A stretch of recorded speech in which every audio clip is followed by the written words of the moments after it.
Diogo Arnaldo Correa, psicólogo, doctor y maestro en Psicología Clínica por la Pontificia Universidad Católica de São Paulo. Especialista en análisis existencial y logoterapia clínica por Sobral, Asociación Brasileña de Logoterapia y Análisis Existencial Frankliana, de la que fue presidente de 2013 hasta 2017. Es licenciado también en Filosofía por el Instituto de Filosofía de Santa Teresinha de San José do Campos. Docente en el curso de Psicología de la Universidad de Mogi das Cruzes. Además, fue coordinador psicopedagógico y coordinador del curso de Gestión de Recursos Humanos de la Facultad Católica de San José do Campos. Fue responsable técnico por el Servicio Escuela de Psicología de la Universidad Brás Cubas en Mogi das Cruzes, Brasil. Bienvenido.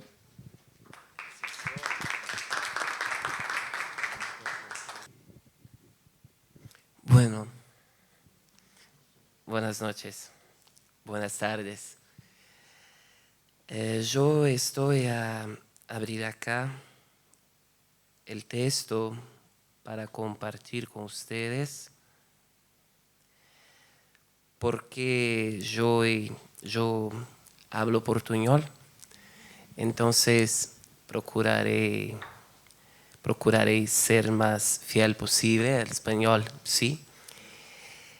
Quiero compartir este trabajo que objetiva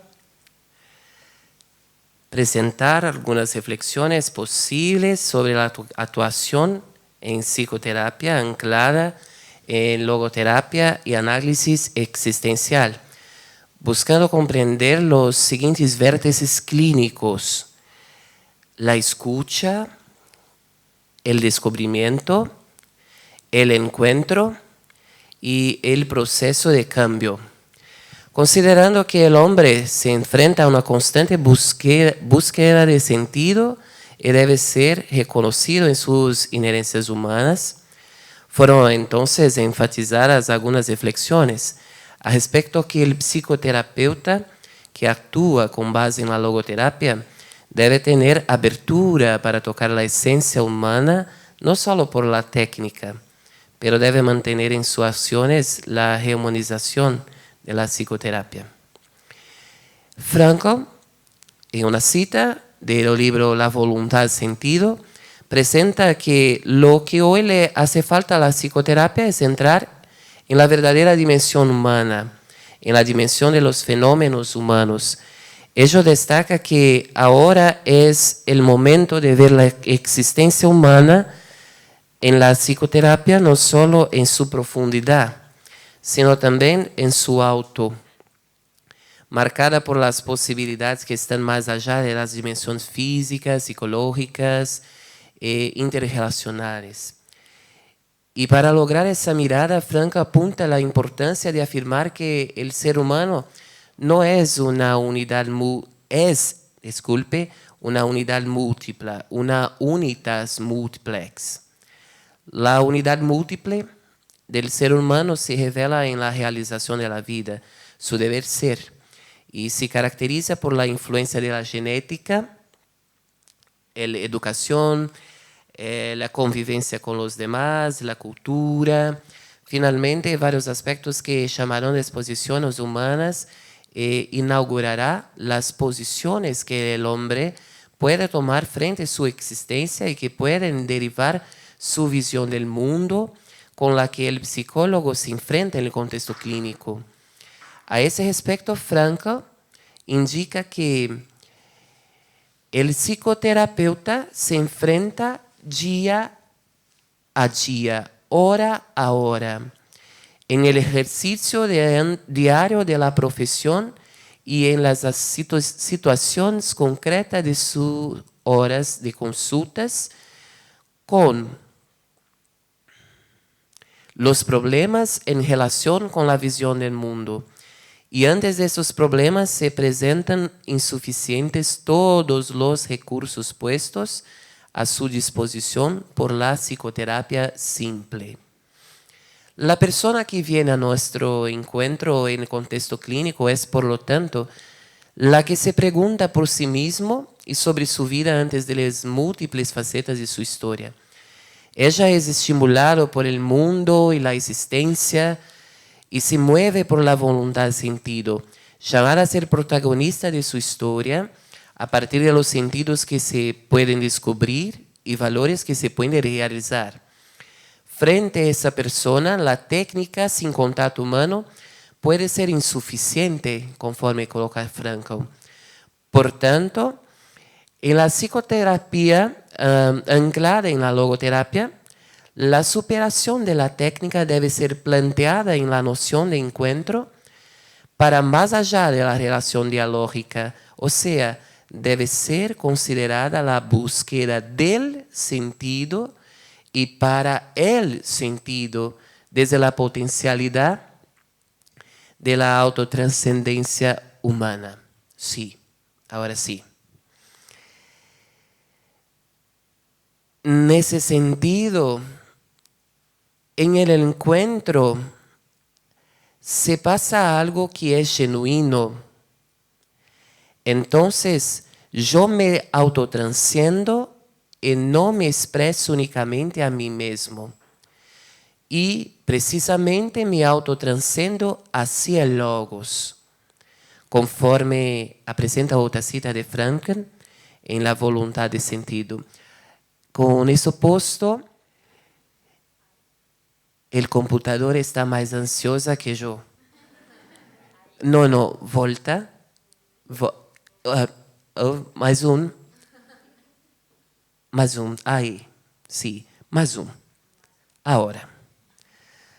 Gracias. Entonces, ahora vamos a abordar los 4 vértices clínicos para poder hablar un poquito más de la psicoterapia anclada en la logoterapia, ¿sí? Primero es el encuentro.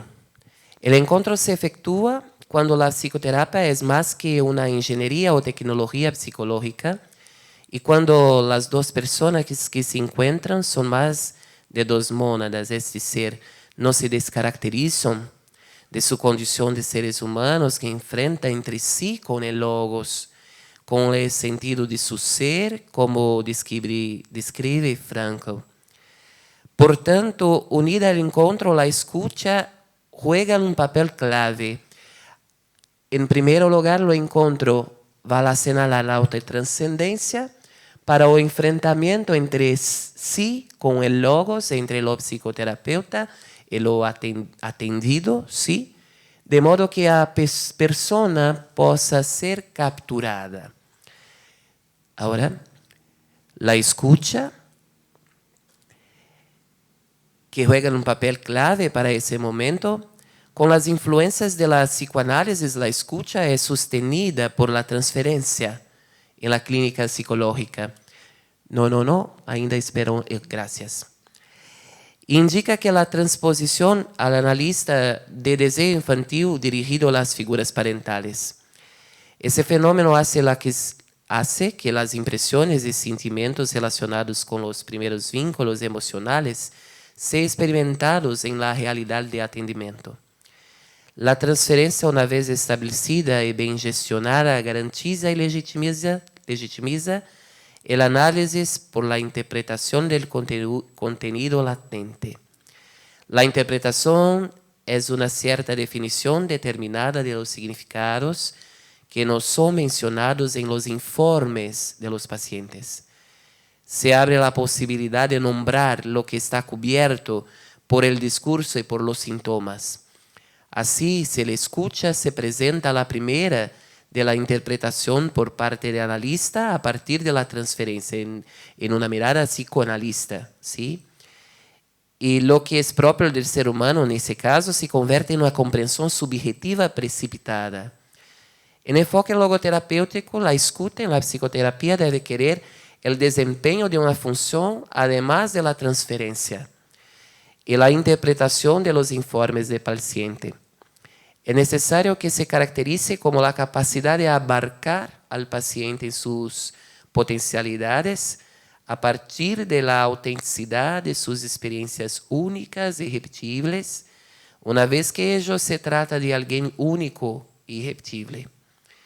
Así, a partir de la logoterapia, la escucha debe ser comprendida en la psicoterapia como el anfitrión del ser del hombre libre. La escucha debe hacer insistencia en invocar el ser libre del hombre frente a todas las condiciones potentes falsamente e interpretado erróneamente, como destaca Frankl. Y la psicoterapia logra el éxito de esta misión cuando, establecido el encuentro, las posibilidades de libre elección son reconocidas por el psicoterapeuta y el paciente, más allá de las complejidades interpretativas. Sin embargo, para decidir, no es suficiente que el hombre busque respuestas para sí mismo y para su vida.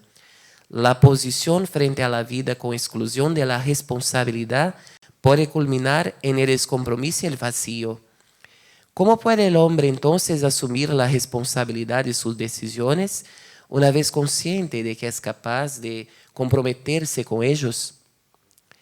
Para eso los psicoterapeutas deben recordarse que el sentido de la existencia humana se basea en su carácter irreversible.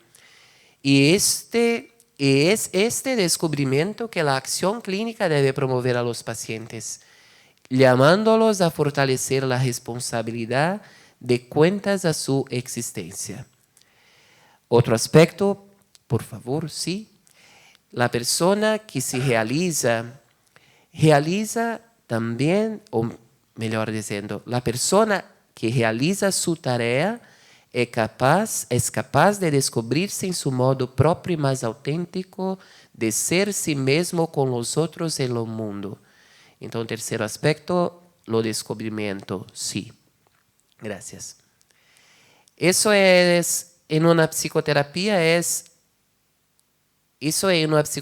anclada en la logoterapia, cumple con la voluntad de sentido que impulsiona al ser humano en busca de algo o alguien que puede permitir que su vida sea reconocida en su carácter de algo único y repetible.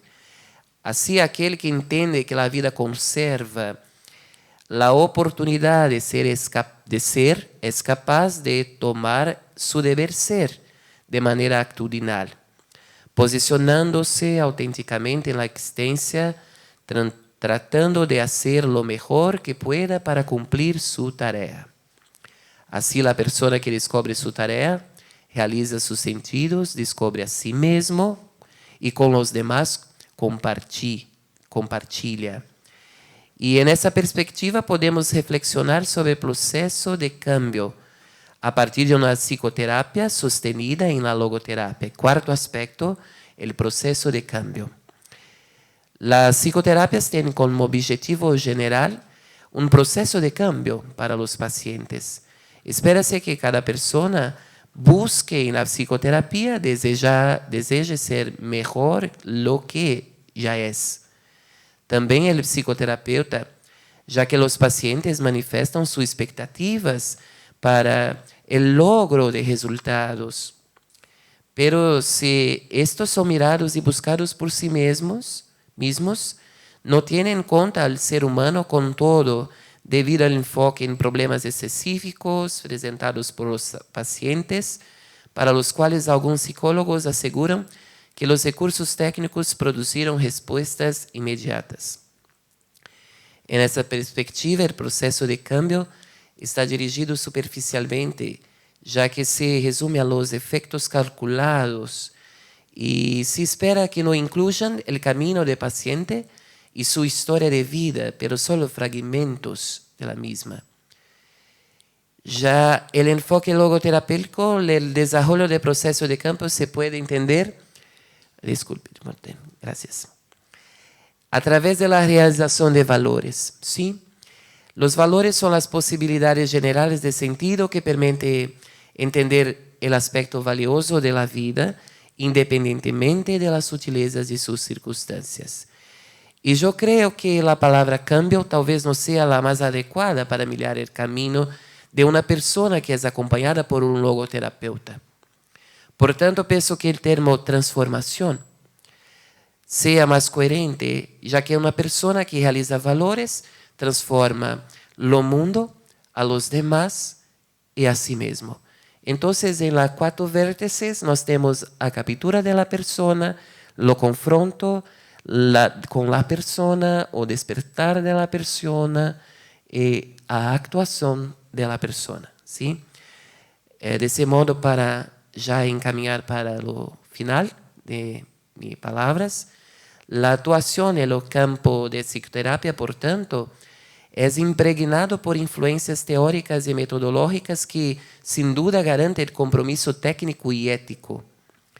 Sin embargo, en vista de la logoterapia, la actuación psicoterapéutica configura un verdadero encuentro más allá de los aspectos dialógicos, una vez que está marcada por la búsqueda de sentido, la autotranscendencia que promueve la escucha, más allá de la transferencia y la interpretación de los informes de los pacientes. Teniendo en cuenta que la libertad del hombre frente a la vida, que debe ser considerada en su carácter de misión, enfatizando su responsabilidad para la realización efectiva de los valores que promueven el proceso de transformación de lo cual la vida está embarazada, ¿sí? ¿Estos aspectos incluyen el uso de la técnica en ámbito clínico? No excluyen. Pero la técnica no puede considerarse por sí misma lo que restringe al hombre a sus lazos metodológicos. Por lo tanto, debe estar vinculada a una posición por parte del psicólogo que defienda la dignidad de la persona.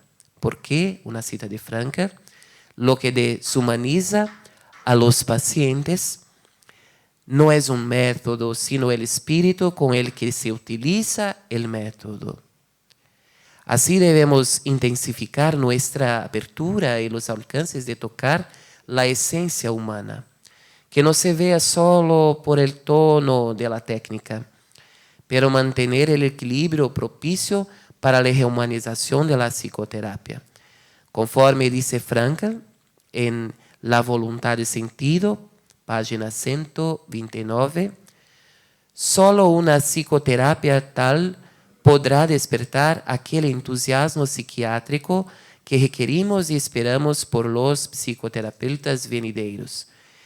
Pero este entusiasmo psicoterapéutico presupone un respeto sin límites por la unicidad y singularidad de toda existencia humana. Aquel respeto sin límites, tal como parecen las palabras bimilenarias del Talmud. Quien destruye, aunque no sea más que una sola alma, equivale a un hombre que haya destruido todo el mundo. Y quien solo salva una única alma, se le considerará como un hombre que hubiera salvado un mundo entero. Muchas gracias, sí.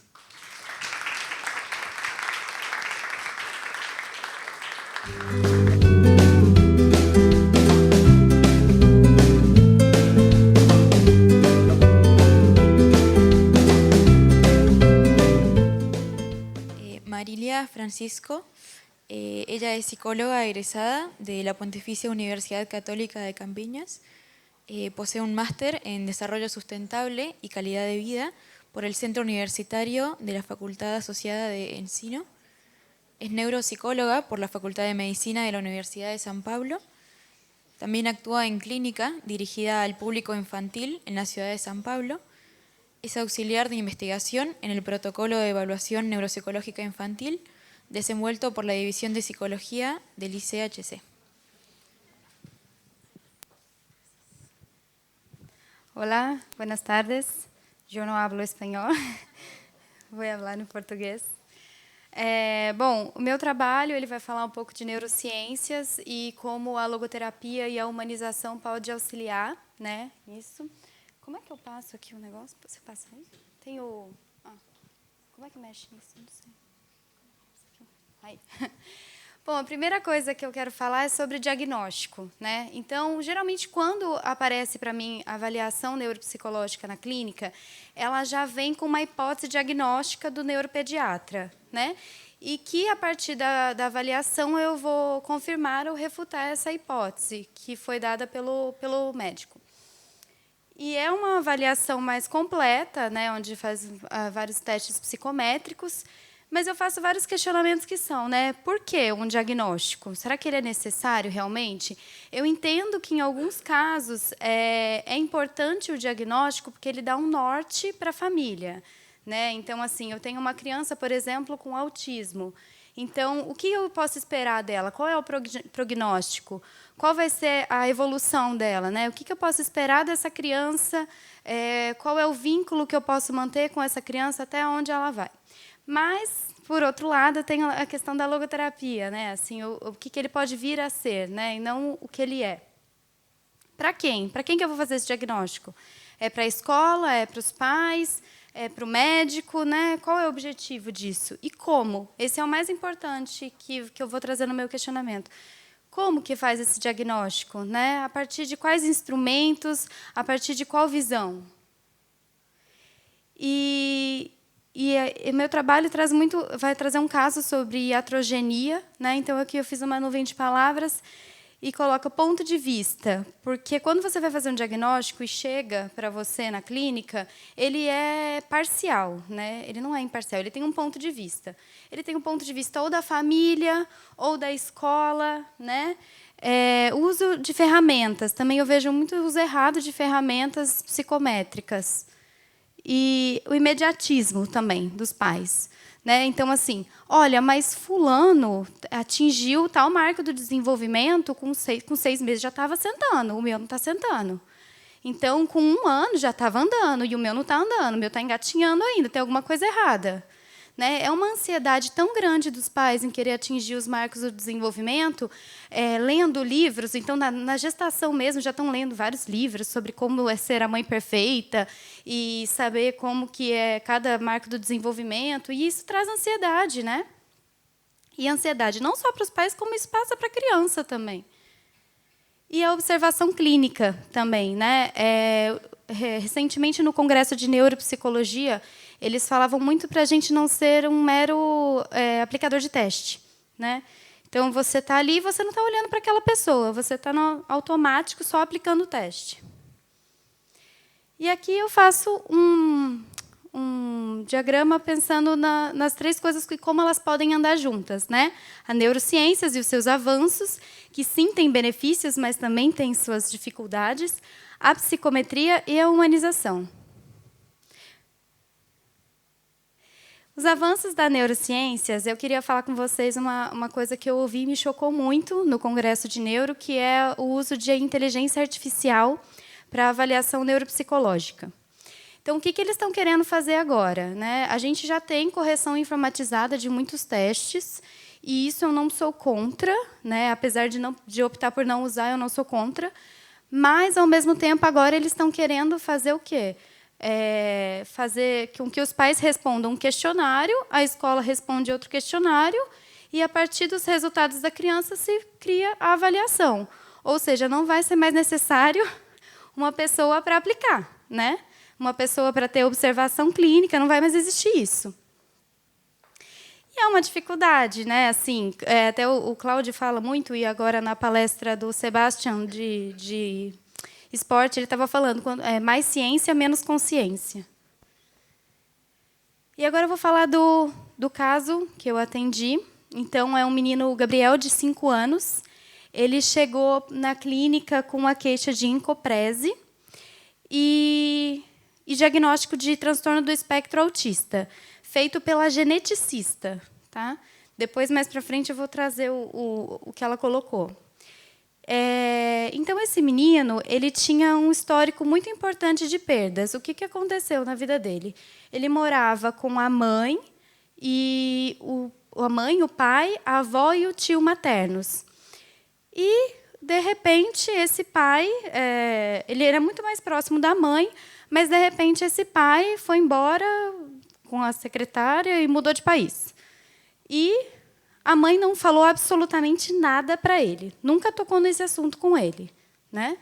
E foram para a praia, foram viajar e achou que ali já ia resolver todos os problemas. Ninguém precisava falar nada sobre isso. Depois, em seguida, acho que uns 2 meses depois, a avó materna foi a óbito também, faleceu.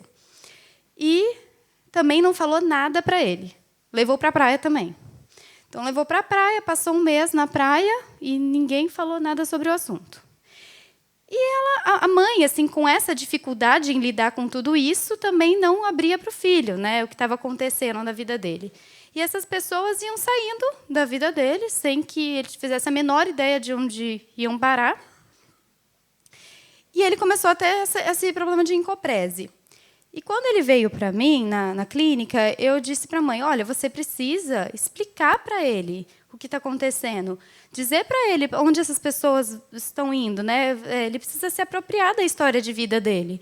Então, senta, mostra o álbum de família, mostra o seu álbum de casamento, mostra quem é o pai, coloque ele como um ser no mundo, quem ele é, filho de quem, para onde a avó foi, deixa ele elaborar esse luto, né, da perda da avó, da perda do pai. Pedi também que ela colocasse, por mais que ela não soubesse onde esse pai estava, pedi para ela colocar um mapa, né, já que ela sabia que estava nos Estados Unidos, mostrar onde ele está, mostrar onde o pai está, deixar ele livre para, em algum momento da vida, ir atrás desse pai. E depois, quando ele já estava com 6 anos, eu não concordava com esse diagnóstico de autismo, eu não via ali nada que me fizesse pensar que esse diagnóstico estava certo. E, apesar de que ela sempre falava assim, quando ela dizia sobre ele, ela descrevia um perfeito autista. Então, ela falava, não, porque ele, quando muito pequeno, com 2 anos, ele ficava girando a roda do carrinho. Ele ficava girando em torno de si, ele fazia movimentos estereotipados, ele tem dificuldade de socialização. Mas ali eu vi um menino muito, muito, muito infantilizado, sem recursos para ir para o mundo, e propus uma avaliação neuropsicológica.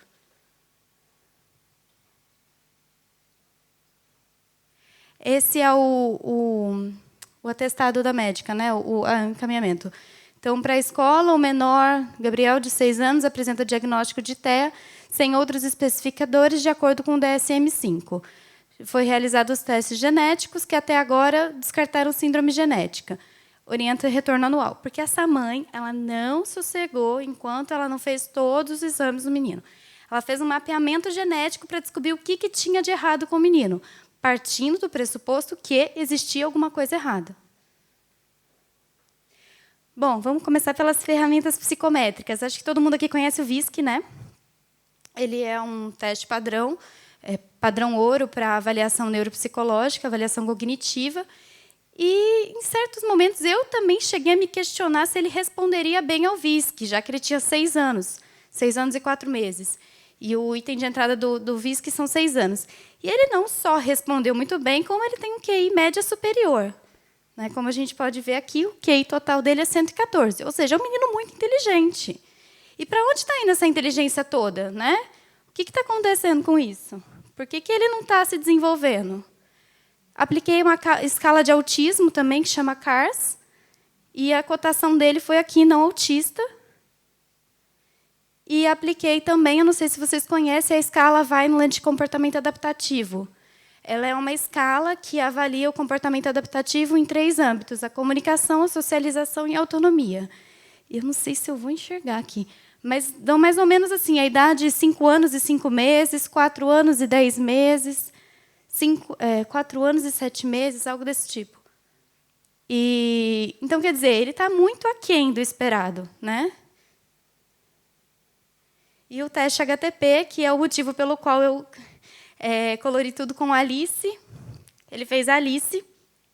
E eu não sei se dá para ver aqui, mas ele colocou várias amarras aqui no tronco, várias amarras aqui nos pulsos também, e falou que era Alice no País das Maravilhas. Depois ele conta uma história. A árvore dele também é uma árvore que não está cabendo na folha, claramente. É uma árvore que quer crescer e não está cabendo. E o mais chocante é a casa. Não sei se dá para ver bem, mas é uma menina que está dentro da casa e que está tentando sair, está apertada essa casa para ela não está cabendo ali dentro. Quando eu fui dar essa devolutiva para a mãe, eu fiquei chocada com esse desenho também. E quando eu fui dar essa devolutiva para a mãe, eu peguei o teste cognitivo, o VISC, mostrei para ela o potencial dele e mostrei para ela esse teste da casa. Falei, esse é o resultado dele, esse é ele. e esse é o que você está fazendo com ele. Falei, então, assim, cabe a você tomar uma atitude diante dessa situação. Eu não tive muita escolha, ela chorou, tudo mais. Bom, ele contou a história, né? A Alice está triste porque ela comeu um cookie e fez ela crescer, e ela queria ficar pequena. É uma casa feliz, mas também é uma casa malvada, porque a madrasta colocou um cookie, que ela cresceu muito, e ela está lá, apertada dentro da casa. Bom, conclusão, né? Diante desse caso, acho que ele ilustra muito o que eu quero falar sobre a humanização. Quer dizer, até então, todo mundo tinha um ponto de vista muito parcial, né? Que é, a mãe está dizendo que ele tem movimento estereotipado, que ele tem dificuldade de socialização. A escola diz que ele fica lá isolado no canto dele e não quer brincar com outras crianças. Então, já que eu não encontrei nenhum outro, não tem nenhum outro achado clínico, né, pela geneticista, então vamos colocar como autista, e esse menino cresceria assim. Não sei até que ponto, com essa superproteção ali em cima dele, e a mãe, com as dificuldades dela em lidar com toda a situação, não faria com que essa criança não se desenvolvesse, né? Sendo que ele tinha um potencial imenso. Então, se a gente for olhar, né, assim, para o outro, para o que ele deve ser, né, assim, para o que ele pode ser, e não pelo que ele é, e uma visão ontológica dimensional do ser humano, eu acredito que a psicometria, junto com os avanços das neurociências, podem contribuir ainda mais para o desenvolvimento das nossas crianças. É isso.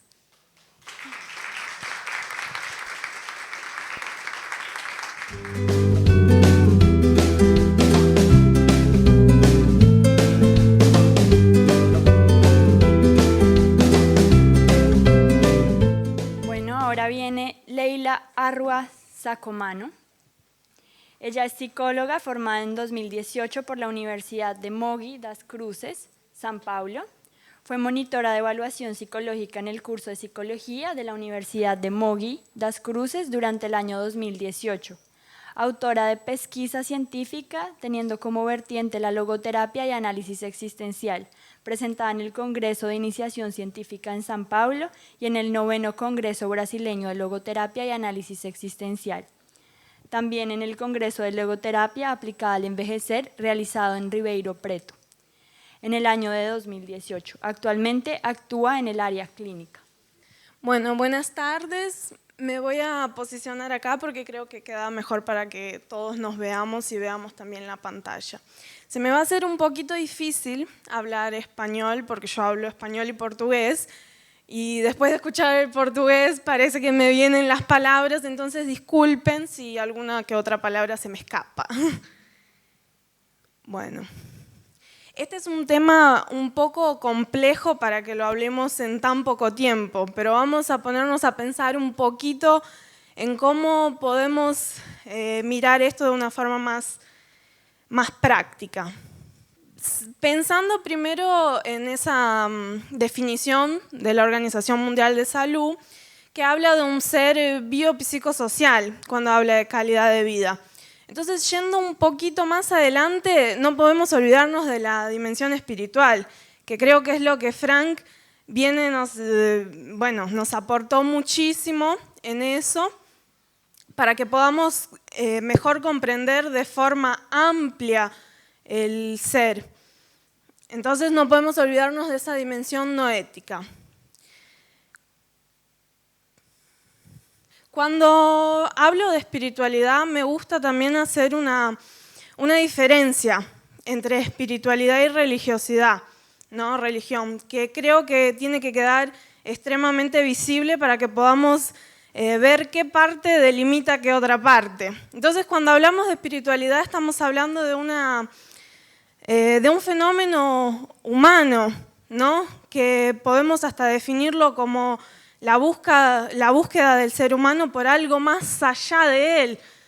Y pensando en la religión, que es un fenómeno cultural, podemos entenderlo como un conjunto de rituales y de prácticas donde es posible o no practicar la espiritualidad, como también es posible o no que dentro de una espiritualidad exista una religión. Opa, se fue con todo. Volvé al tercero, por favor. Eso.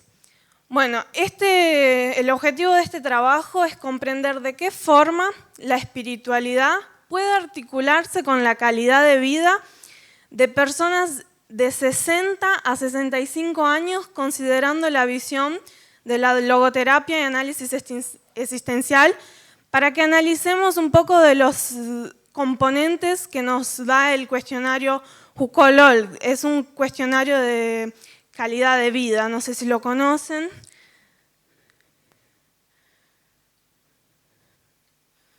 Bueno, ¿cómo que se dio este estudio? Es un recorte, es un pedazo de un estudio que hice yo en mi graduación. Entonces se delimitó de forma descriptiva correlacional, que es cuando miramos dos fenómenos e intentamos analizar la relación que existe entre ellos. Entonces, pensando ahí en mi muestra por conveniencia, fueron 10 participantes que vivían en Mogi das Cruzes, un municipio de San Pablo, de los cuales 5 practicaban alguna religión y 5 no practicaban.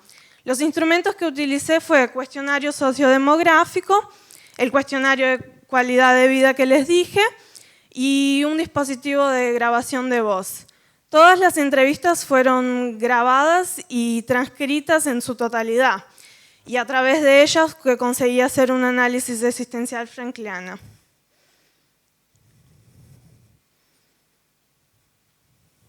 Muchas gracias.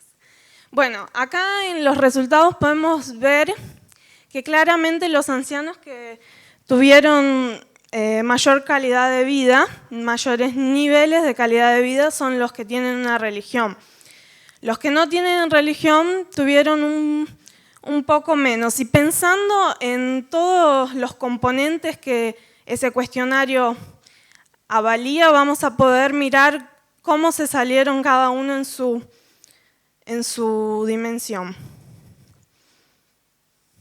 Entonces son avaliadas 6 dominios, pensando funcionamiento sensorial, autonomía, actividades presentes, pasadas y futuras, participación social, muerte y morir, intimidad.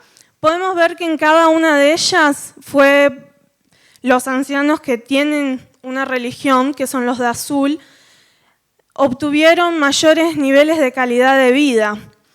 En cada una de esas facetas, las que más me llamaron la atención fueron las 2 que obtuvieron más niveles de calidad de vida y más diferencias entre ellas, que fueron muerte y morir, intimidad. Si podemos mirar, vemos que la mayor diferencia se encuentran en esas dos dimensiones. Pensando ahora, aprofundándonos en cada una de ellas y viendo lo que apareció de esas entrevistas, fue posible ver que los participantes que tienen religión demostraban mucha postura de agradecimiento y esperanza. Entonces utilizaban frases como gracias a Dios, Dios me va a ayudar, y eso se configura una trascendencia para sufrir en dignidad y optimismo, porque por ahí a veces no tenían una función motora buena, pero ellos justificaban muchas cosas mirando de ese prisma. Ya los participantes que no tienen religión se demostraron con más sufrimiento sobre su condición, y por más que ellos se tenían una conciencia de responsabilidad muy grande como protagonistas y responsables de esa su condición, no se cuestionaban más allá.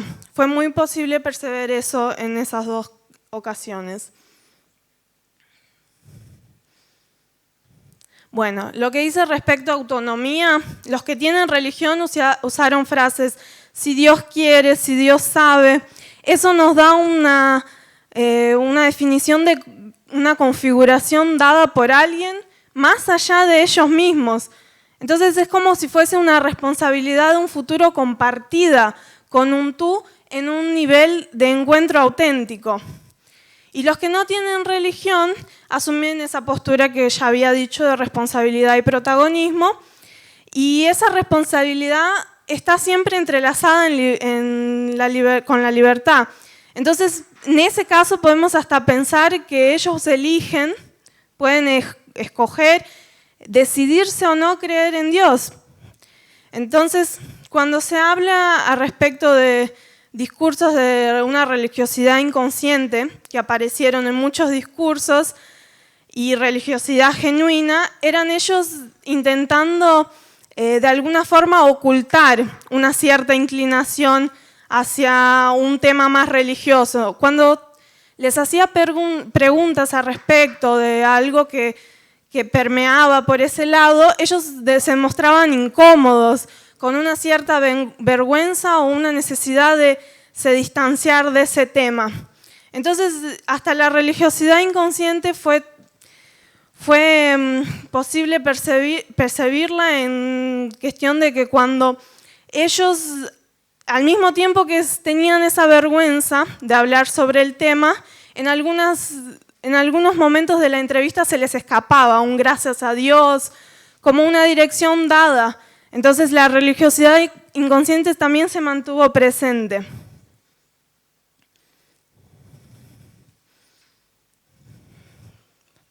Bueno, en actividades pasadas, presentes y futuras, los que tienen religión demostraron agradecimiento de su pasado y fe en su futuro, categorizado como frases: Dios fue bueno, Dios me preparó, ojalá Dios quiera. Los que no tienen religión no demostraron, no destacaron historias positivas ni negativas. ¿Me pasas? Bueno, en la que hice al respecto de muerte y morir, creo que es uno de los más, los que podemos más destacar, ¿no? Los participantes que tienen religión utilizaron las creencias y todo más, esas concepciones religiosas para entender y para explicar la finitud y el significado para ellos sobre la muerte. Demostraron una tranquilidad en poder creer en algo. Entonces, para los que tienen una religión, esa figura de Dios fue entendida como suprasentido, que es el sentido último y más elevado, algo encima del ser humano, que ultrapasa su comprensión y se manifiesta en fe y confianza de lo que no se ve, favoreciendo que el propio ser humano transcienda el propio sentido de la vida y la muerte. Ya los participantes que no tienen religión se demostraron un poco menos esperanzosos sobre su finitud. En intimidad, los que tienen religión, debido a que tienen tantas actividades, fue posible ver que hay más posibilidades para explorar sus relacionamientos, sus obras en el mundo y sus acciones. Entonces, pensando un poquito en eso, creo que la religiosidad y el amor, como así lo dice Frankl, contemplan lo más íntimo del ser humano. Por lo tanto, a través de la realización de valores vivenciales, creativos y de actitud, el ser humano puede encontrar sentido en el amor, en el trabajo y en una acción que practica o algo que él crea. Ya los que no tienen religión demostraron tener lazos más frágiles y algunos episodios de soledad. Bueno, para intentarnos cerrar todo esto, ¿qué podemos de alguna forma llegar a concluir? Estudios de la religiosidad son extremadamente necesarios para que comprendamos esa dimensión espiritual que puede sí ser relevante para avanzar en el conocimiento que tenemos al respecto del ser humano y su totalidad. La espiritualidad puede o no estar ligada a una religión. Creo que es muy importante que siempre dejemos eso claro cuando hablamos al respecto de este tema. Entonces, ambas personas, tanto la religiosa como la irreligiosa, son seres que están en busca de sentido, con su espiritualidad, con su conciencia y con su responsabilidad. Y al respecto específicamente del estudio, fue concluido que ancianos que practican una religión obtuvieron niveles de calidad de vida mucho mayores que aquellos que no practican, evidenciando en el análisis existencial, a través de esos datos colectados, el pensamiento de Viktor Frankl ayudó a entender que es importante la espiritualidad en los diferentes aspectos cuales se configura la calidad de vida. Muchísimas gracias.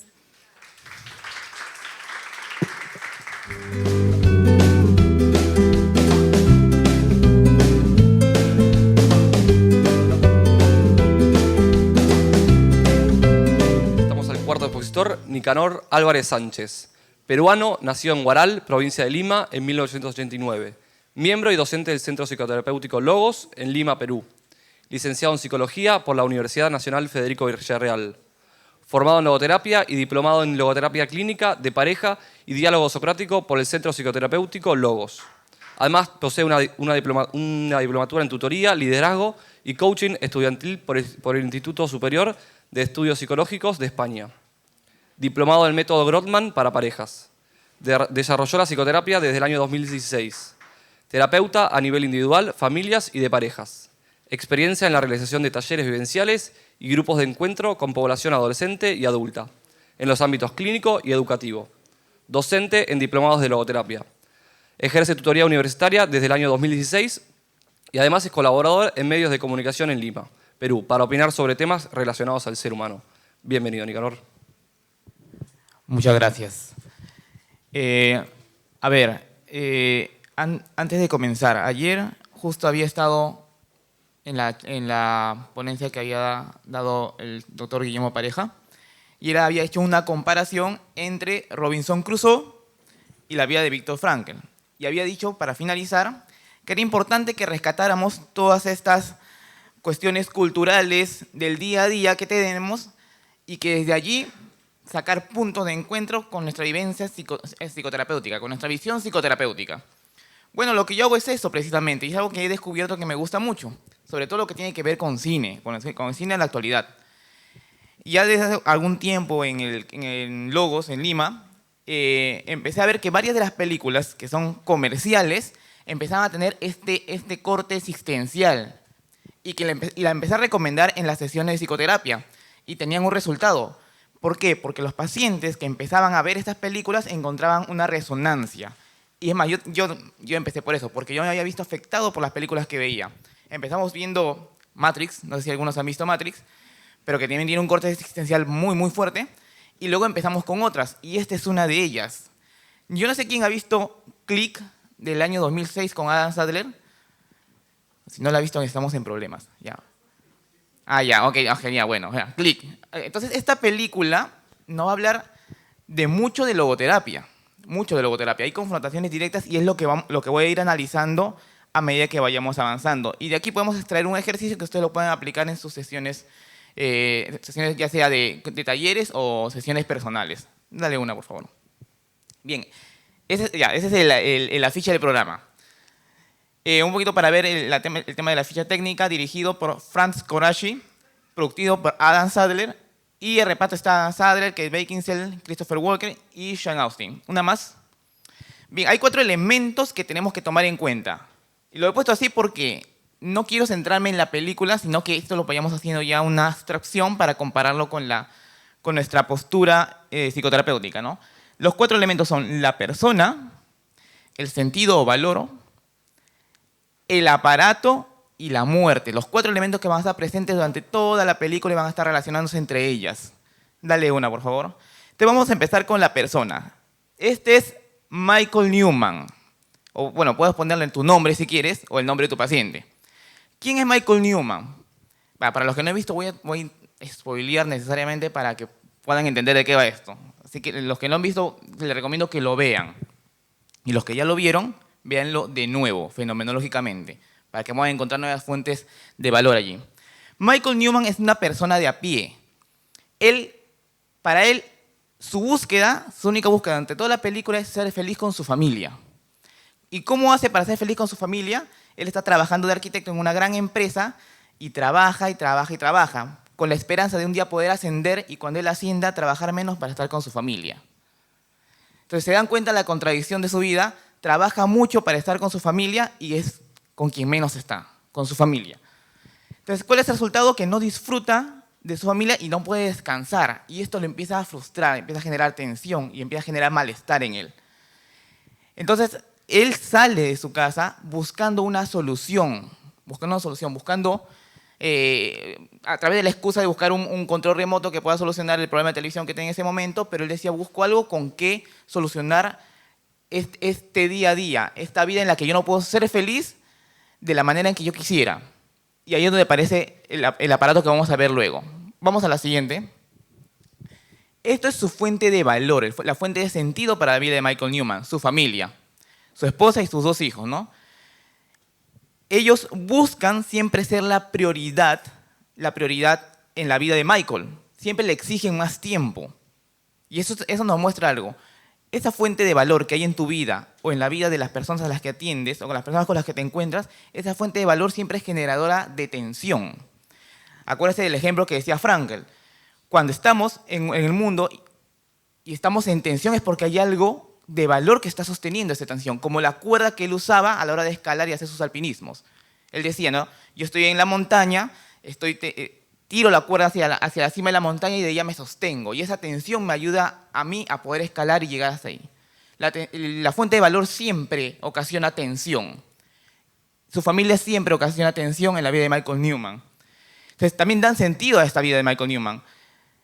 Como mismo resultado, ¿no? No disfrutan de él no disfruta de ellos.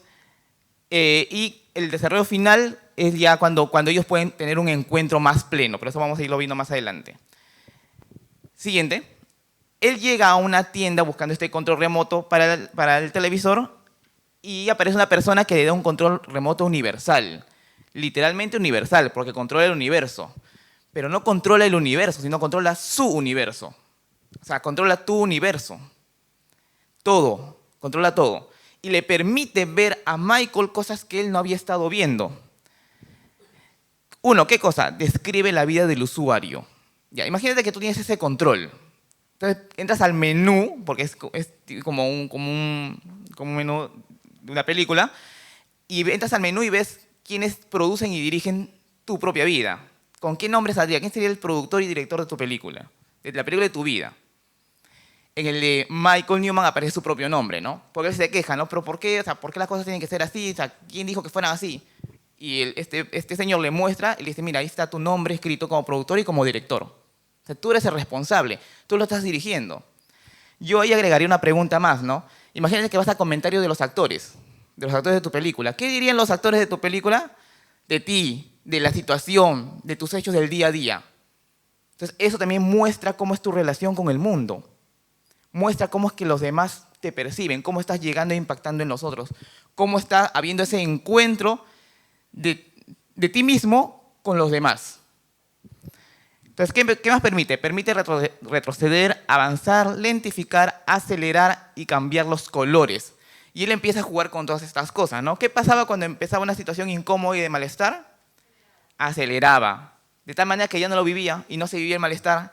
Y al principio genial, porque él se baña más rápido, todo lo que le molestaba lo saltaba y lo que le parecía bueno lo hacía un poquito más lento. Y empieza haciendo esto. Como digo, muestra ficha técnica, material adicional, puede retroceder en sus recuerdos, puede ver cosas que no recordaba bien. Y ahora, algo muy importante, ese aparato suele grabar el patrón de uso de su usuario. Es decir, que si Michael Newman se saltaba todos los días el hecho de irse a bañar, el aparato se grababa ese patrón. Y cada vez que se iba a bañar, se saltaba automáticamente. Entonces ya no tenía él que pensar en ese proceso porque se lo saltaba. El problema es que esto se empieza a salir de control y empieza a grabar todos los patrones que él había estado indicándole al control. Todas las situaciones de malestar se lo empieza a saltar y se da cuenta que empieza a saltarse su propia vida. Y ahí es donde empieza la crisis y el quiebre de la película. Y ahí es donde empieza el quiebre de la película. Él empieza a saltarse su propia vida. Por saltarse malestar, deja de vivir. Por saltarse malestar para vivir, deja de vivir. Y así se pierde la muerte de su padre, se pierde el crecimiento de sus hijos, se pierde su ascenso al trabajo y se da cuenta que había estado perdiendo su vida. Había estado perdiendo su vida. Entonces tiende a volverse rígido en sus funciones. ¿A qué aparato hace referencia este control remoto? ¿A qué aparato? ¿A qué aparato nuestro tiene el mismo funcionamiento? No, no es un aparato físico. Es un aparato psicológico. Es nuestra propia personalidad, que es el conjunto de conductas, ese repertorio de conductas que son relativamente estables en nosotros y que nos sirven para desenvolvernos en el mundo día a día. Son estrategias que ya venimos usando de tal manera que se ha vuelto automático. Entonces, como ya no somos conscientes porque estamos en automáticos, empezamos a saltarnos un montón de cosas. Cuando esto se ha vuelto completamente rígido, vienen a nosotros en consulta o nosotros vamos a una consulta. O sea, nosotros nos volvemos Michael Newman y que venimos con un control remoto que ya no sabemos, que antes nos gustaba, pero ahora ya es obsoleto. Incluso nos dificulta vivir. Nos sentimos presos de ese aparato. Y ahí estamos, en la misma posición de Michael Newman, con el control remoto. ¿Qué hacemos ahora? Siguiente. Y este es el personaje más interesante. Es Morty, ¿no? Tiene un nombre también gracioso, Morty. Cada vez que, bueno, frecuentemente cuando hay un personaje en alguna película, en una obra literaria, que empiece con Mort, usualmente está relacionado con la muerte. Por ejemplo, Voldemort en Harry Potter también es Mort porque se relaciona con muerte. Morticia de los Locos Adams usa Mort porque se relaciona con muerte. Acá Morty es la muerte, lo revela al final, ¿no? Morty es la muerte. Entonces la muerte que confronta directamente la vida del usuario, la vida de la persona, ¿no? ¿Quién es Morty? Morty es el que le da el control remoto a Michael y advierte que lo use con cuidado, lo que no hace, precisamente, gracias. Le muestra que Michael es el dueño de su vida. Es la muerte que te confronta quién eres tú, el que está haciendo uso de tu propia vida. Se lleva las cosas valiosas, tiempo, vida, familia. Cuando muere el papá de Michael, él le reclama, ¿no? ¿Pero por qué te lo llevaste? ¿Por qué ocurrió esto? Y él dice, simplemente es la vida, así ocurre. ¿Dónde estabas tú, más bien? ¿Qué estabas haciendo tú en ese instante? Y en ese instante él estaba en piloto automático, porque retrocede el momento hasta la última vez que ve a su padre, y él estaba simplemente haciendo su trabajo. Y retrocede y llora, porque se da cuenta que había estado perdiendo el tiempo. Había estado metido en su rigidez psicofísica, pensando en su trabajo, para tener algún día el tiempo de estar con su familia y que nunca había llegado. Y había desperdiciado ese momento. ¿Pero qué hace Morty? Morty le da una segunda oportunidad. Morty le da una segunda oportunidad. Al final de la película, él se despierta y se da cuenta que había estado donde se había quedado, en la tienda donde había ido a comprar el control remoto. Y había estado, y el tiempo no había pasado y todo había sido simplemente un sueño. Un sueño que él le aleccionaba en algo. No pierdas el tiempo. Vive tu vida. Dedícate y encuéntrate con tus fuentes de valor, con lo que da sentido a tu vida. Una más. Dice, vive, esta es una frase genial de Frankl. Vive como si ya estuvieras viviendo. Vive como si ya estuvieras viviendo por segunda vez. Y como si la primera vez ya hubieras obrado tan desacertadamente como estás a punto de volverlo a hacer. Entonces, es la película resumida en una frase de Frankl, ¿no? Ese es su imperativo categórico. Vive como si ya estuvieras viviendo por segunda vez. Y como si la primera vez ya hubieras obrado tan desacertadamente como ahora estás a punto de obrar. Y no dejas esa lección. Si tú estuvieras en el papel de Michael Newman, ¿qué cosas de valor estarías dejando pasar? ¿Qué dirían los personajes de tu propia vida de ti? ¿Qué comentarios te harías a ti mismo? ¿Qué críticas tú le harías a tu Morty, a la muerte? ¿Cómo estás manejando tu propio aparato psicofísico? ¿Cómo estás manejando tu personalidad?